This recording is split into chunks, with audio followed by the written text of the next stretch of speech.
Data చోరీ పంచాయతీ హైకోర్టుకు చేరింది. మిస్సింగ్ అయిన ఐటీ గ్రిడ్ కంపెనీకి చెందిన 4 ఉద్యోగులను తమ ముందు హాజరుపరచాలని తెలంగాణ పోలీసులను ఆదేశించింది హైకోర్టు.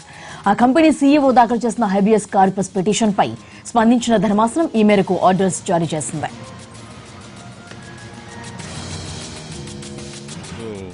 4 ఐటీ గ్రిడ్స్ ఎంప్లాయీస్ని, IT Grids India private limited employees 4 Bhaskar, Phani, Vikram Goud, Chandrasekhar ఈ 4 తెలంగాణ పోలీసులు అక్రమంగా వాళ్ళ స్వగృహాల నుంచి పికప్ చేసుకుని వెళ్ళడం జరిగింది. అక్రమంగా నిర్బంధించడం జరిగింది.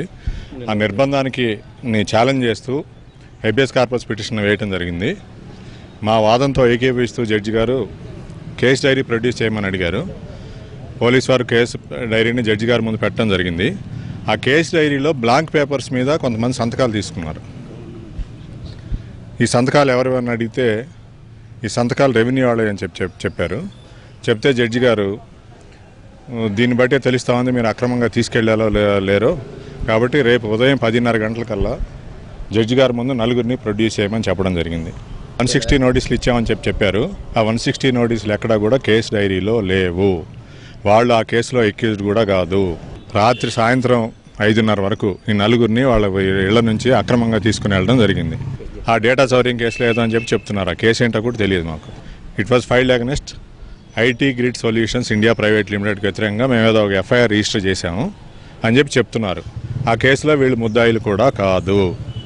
వీళ్ళు ఏంటంటే వీళ్ళు ఆ కంపెనీలో ఉద్యోగస్తులుగా చేస్తున్న నేరానికి వీళ్ళని తీసుకెళ్ళిపోయి వాళ్ళ దగ్గర నుంచి ఏదో ఒక స్టేట్మెంట్, వీళ్ళ మీద ఏమీ లేదండి అభియోగం, వీళ్ళ మీద ఏమీ అభియోగం లేదు. తన సహచర ఉద్యోగులను నిర్బంధించారని ఐటీ ఉద్యోగి అశోక్ తెలంగాణ హైకోర్టులో హెబియస్ కార్పస్ పిటిషన్ దాఖలు చేశారు. కనిపించకుండా పోయిన భాస్కర్, ఫణి, చంద్రశేఖర్, విక్రమ్ గౌడ్ ఈ 4 రేపు ఉదయం 10 గంటలలోగా తమ ఎదుట హాజరుపరచాలని జడ్జి ఆదేశించారు.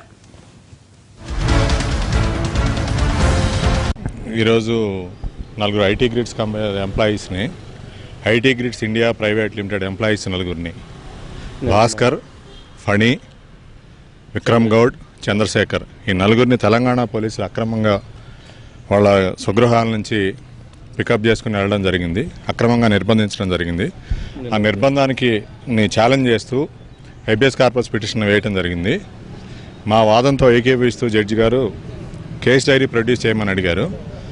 పోలీసు వారు కేసు డైరీని జడ్జి గారి ముందు పెట్టడం జరిగింది. ఆ కేసు డైరీలో బ్లాంక్ పేపర్స్ మీద కొంతమంది సంతకాలు తీసుకున్నారు. ఈ సంతకాలు ఎవరెవరిని అడిగితే ఈ సంతకాలు రెవెన్యూ వాళ్ళే అని చెప్పారు. చెప్తే జడ్జి గారు దీన్ని బట్టే తెలుస్తూ ఉంది మీరు అక్రమంగా తీసుకెళ్లాలో లేరో, కాబట్టి రేపు ఉదయం 10:30 గంటలకల్లా జడ్జి గారి ముందు 4 ప్రొడ్యూస్ చేయమని చెప్పడం జరిగింది. 160 నోటీసులు ఇచ్చామని చెప్పారు. ఆ 160 నోటీసులు ఎక్కడా కూడా కేసు డైరీలో లేవు. వాళ్ళు ఆ కేసులో అక్యూజ్డ్ కూడా కాదు. రాత్రి సాయంత్రం 5:30 వరకు ఈ 4 వాళ్ళ ఇళ్ల నుంచి అక్రమంగా తీసుకుని వెళ్ళడం జరిగింది. ఆ డేటా చౌర్యం కేసు లేదు అని చెప్తున్నారు. ఆ కేసు ఏంటో కూడా తెలియదు మాకు.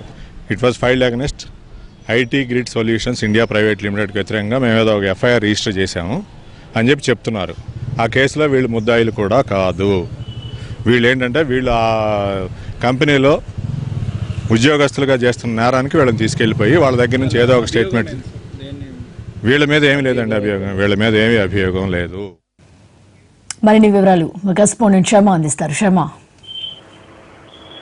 మనం విన్నటువంటి న్యాయవాది వాదనలను ప్రస్తుతం హైకోర్టు హౌస్ మోషన్ కి సంబంధించి జరిగినటువంటి విచారణలో ఆ న్యాయవాది వాదనలనే ఏకీభవించింది. అంటే 4 ఉద్యోగస్తులను అక్రమంగా సైబరాబాద్ పోలీసులు వాళ్ళ ఇళ్ల నుంచి లిఫ్ట్ చేసి నిన్న రాత్రంతా కూడా తమ ఆధీనంలో ఉంచుకొని ఇప్పటి వరకు కూడా తమ ఆధీనంలో ఉంచుకొని విచారిస్తున్నారన్న దానికి సంబంధించి ప్రస్తుతం హైకోర్టులో విచారణ జరిగింది. మరి రేపు ఉదయం 10:30 గంటలకు ఆ 4 ఉద్యోగస్తులను, ఐటీ గ్రిడ్ సాఫ్ట్వేర్ కంపెనీ ఉద్యోగస్తులను హైకోర్టులో హాజరుపరచాలని న్యాయమూర్తి ఆదేశాలు జారీ చేశారు. కాబట్టి రేపు ఉదయం సైబరాబాద్ పోలీసులు ఐటీ గ్రిడ్ కి సంబంధించినటువంటి 4 ఉద్యోగస్తులు భాస్కర్, ఫణి, విక్రమ్ గౌడ్, చంద్రశేఖర్ ఈ 4 ఉద్యోగస్తులను రేపు హైకోర్టులో హాజరుపరిచేటువంటి అవకాశం కనిపిస్తోంది. మరి ఏదైతే లోకేశ్వర్ రెడ్డి ఇచ్చినటువంటి ఫిర్యాదుకు సంబంధించి దర్యాప్తులో భాగంగా ఆ 4 పోలీసులు లిఫ్ట్ చేసి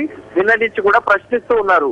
మరి ఆంధ్రప్రదేశ్ ప్రభుత్వం దగ్గర ఉండాల్సినటువంటి రహస్య సమాచారం ఎందుకు ఈ ప్రైవేట్ కంపెనీకి ఎలా చేరింది, ఎవరు ఆ కంపెనీకి చేర్చారన్నది ఇప్పుడు చాలా కీలకమైనటువంటి అంశం. కాబట్టి రహస్య సమాచారం, అందులో ఆంధ్రప్రదేశ్ ప్రభుత్వంలో ఉండేటువంటి సమాచారం, అది కూడా ఆంధ్రప్రదేశ్ లో ఉన్నటువంటి 3.5 కోట్ల ఓటర్లకు సంబంధించినటువంటి వ్యక్తిగత వివరాలు, ఆంధ్రప్రదేశ్ లో లబ్ధి పొందిన ప్రభుత్వ పథకాల నుంచి లబ్ధి పొందినటువంటి వాళ్ళ వివరాలు, ఇవన్నీ కూడా ఎలా వెళ్ళగలిగాయి. ఎన్నికల సంఘం దగ్గర ఉండేటువంటి కలర్ ఫోటోగ్రాఫ్స్ ఓటర్లకు సంబంధించి కానీ, వ్యక్తిగత డేటా కానీ, క్యాస్ట్ డీటెయిల్స్ కానీ, వాళ్ళ ఫ్యామిలీ డీటెయిల్స్ కానీ, ఇవన్నీ కూడా ఒక ప్రైవేట్ కంపెనీకి ఎలా వెళ్ళాయి అనేటువంటి కోణంలోనే ప్రస్తుతం హైదరాబాద్ పోలీసులు దర్యాప్తు చేస్తున్నటువంటి సందర్భంలో మరి ఇవాళ ఆ కేసు డైరీని న్యాయమూర్తి ముందు ఉంచినప్పుడు కానీ అందులో స్పష్టమైనటువంటి విషయాలు వెల్లడి చేయలేదనేటువంటిదే న్యాయమూర్తి గ్రహించినటువంటి మాట. కాబట్టి రేపు కోర్టులో హాజరుపరిచిన తర్వాత ఈ దర్యాప్తుకు సంబంధించి లోకేశ్వర్ రెడ్డి ఇచ్చినటువంటి ఫిర్యాదును సంబంధించి ఏ విధమైనటువంటి ఆదేశాలు ఇస్తుందనే చూడాల్సి ఉంది. Thank you Shama.